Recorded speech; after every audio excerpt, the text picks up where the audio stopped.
Good morning student. कल हम लोग gof and fog means composition of two functions के बारे में पढ़ा। अब आप ये सोच रहे होंगे कि इस फंक्शन का डे टू डे में क्या यूज है। मैं पहले भी बताया हूं, मैथमेटिक्स एक टूल्स है, एक लैंग्वेज है जिसका हम डे टू डे लाइफ में या साइंस की बहुत सारी चीजों को समझने में कोशिश यूज करते हैं। तो हम फॉग फंक्शन एफओजी या जीओएफ फंक्शन को कैसे एग्जीक्यूट करते हैं, कैसे इस्तेमाल करते हैं, देखिए हम एक एग्जांपल लेंगे। यहां पर आप हैं स्टूडेंट,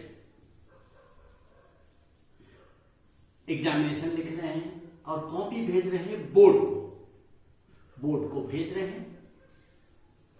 सपोज ये एक फंक्शन एफ तरीके से आप लिखकर भेज रहे हैं। बोर्ड आपके रोल नंबर को हटाता है, उसके ऊपर कोडिंग करता है अपने सिस्टम से और वो भेज देता है टीचर के पास चेक करने के लिए। सपोज जी तरीके से जी है, वो फंक्शन जी है, ओके। तो टीचर फिर उसी तरह से चेक करने के बाद टीचर नहीं जानता है कि किस बच्चे की कॉपी, क्योंकि वो तो रोल नंबर है ही नहीं, डिकोड किया हुआ। टीचर वापस बोर्ड को भेजता है और बोर्ड फिर उसे डिकोड करके वापस टीचर को रिजल्ट आउट कर देता है, टीचर स्टूडेंट्स को नंबर बता देता है। तो हम कई बार ऐसे सोचते हैं, हमने तो स्टूडेंट सोचता है कि हमने एग्जाम दिया, हमें नंबर से मतलब है, बीच के प्रोसेस से हमें कोई मतलब नहीं है। लेकिन बिना बीच के प्रोसेस हुए ये फंक्शन काम नहीं करेगा। तो जब रिजल्ट आउट करना है, स्टूडेंट्स को नंबर मिलना है टीचर के थ्रू, तो वो कहलाता है गॉफ फंक्शन। वो कहलाता है गॉफ फंक्शन। मीन्स हमें क्या नंबर मिला, वो गॉफ फंक्शन के थ्रू मिलता है, जीओएफ, कंपोजिशन ऑफ टू फंक्शन। उसी तरह से स्टूडेंट टीचर के बारे में क्या सोचता है कि टीचर ने हमें कैसे एग्जीक्यूट किया, वो कहलाता है फॉग फंक्शन, ओके। तो इस तरह से डे टू डे लाइफ में हम देखते हैं कि कैसे गॉफ और फॉग फंक्शन इस्तेमाल होता है। एक और एग्जांपल लेते हैं। सपोज आप गोरखपुर से बेंगलोर जाना चाहते हैं, गोरखपुर से बेंगलोर फ्लाइट से,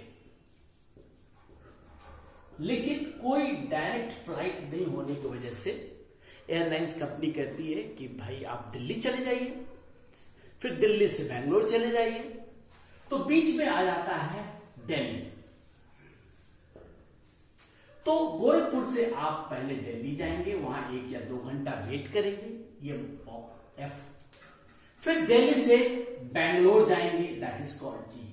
तो हमें दिल्ली का क्या है, दिल्ली क्यों जाना है, इससे नहीं मतलब है, हमें तो जाना है कहां, बेंगलोर जाना है। तो ये एयरलाइंस कंपनियां आपकी यात्रा गॉफ फंक्शन के द्वारा सेटल्ड कर देती है और आपका काम हो जाता है। तो ये है आपका गॉफ और फॉग फंक्शन का इस्तेमाल। अब हम मैथमेटिकली इसको देखते हैं। मान लीजिए fx is equal to x plus 1, एक फंक्शन है, fx is equal to x plus 1 और gx एक दूसरा फंक्शन है, सपोज एक्स स्क्वायर।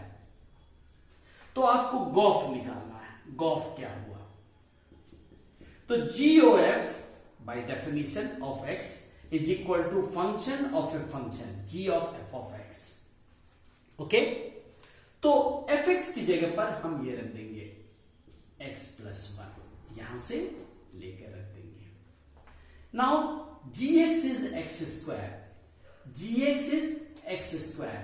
तो हम क्या करेंगे, यहां पर ये पूरा x की जगह पर ये रख देंगे x प्लस 1 का होल स्क्वायर। तो ये आपका हो गया गॉफ फंक्शन, ये आपका हो गया गॉफ फंक्शन। उसी तरह से फॉग फंक्शन हम लेते हैं। फॉग फंक्शन था fx एक्स प्लस 1 और gx था x square. Fog FOG of x, ये होता है एफ जी ऑफ एक्स। तो जी ऑफ एक्स जगह पर हम एक्स स्क्वायर रख देंगे, जी ऑफ एक्स, और एफ एक्स क्या है, एक्स प्लस वन। तो एक्स की जगह पर ये हमें रखना है, एक्स की जगह पर हम लोग एक्स स्क्वायर रख देना है, एक्स स्क्वायर प्लस वन। तो ये हो गया फॉग फंक्शन, और इसके पहले था गॉस फंक्शन। तो हमें उम्मीद है कि आपको समझ में आ गया होगा कि फॉग और गॉस फंक्शन हम क्यों यूज पढ़ते हैं और उसको डे टू डे लाइफ में कहां इस्तेमाल करते हैं। Let us have one more example of your exercise 1.4 in the same composition of two function 1.4. I am taking the example 9th question. The question is a function f from real to real and another function g is from real to real. And fx is defined as x plus 1 and gx is defined as x minus 1. X belongs to real number. Prove that GOF and FOG are equal and they are identity functions. Means both are equal to x. X is R.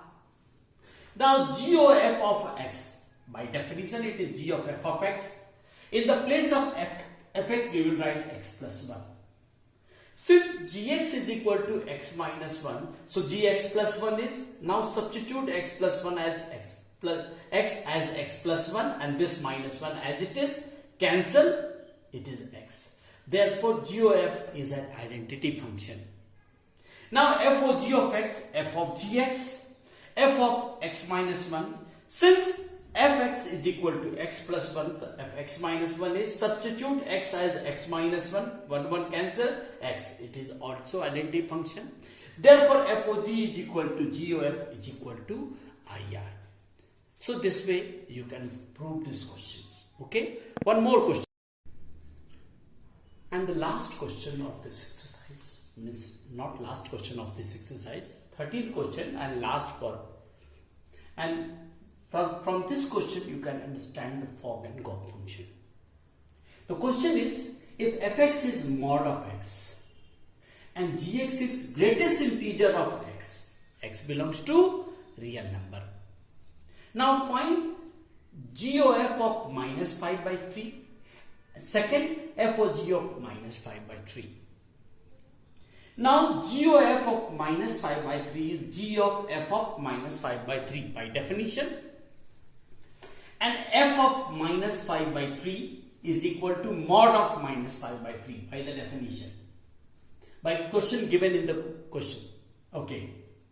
Since g of x is greatest integer of x, the g of mod of x, remember that x is in mod, so we have to write as it is. So here also in the substitute x as mod of minus 5 by 3. As we know that modulus of any number is a positive number, it is plus 5 by 3, 1.6, and greatest integer of 1.6 is 1. The answer is 1. Now FOG of minus 5 by 3 is f of g of minus 5 by 3. So g of minus 5 by 3, when you put, it is greatest integer of minus 5 by 3. Since fx is equal to mod of x, so f of greatest integer of minus 5 by 3, it is equal to mod of greatest integer of minus 5 by 3 in mod.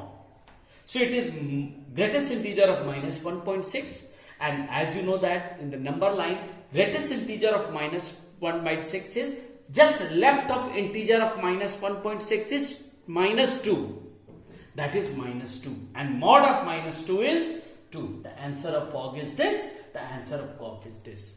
I think it is clear and you can solve all the question of 1.4. Okay.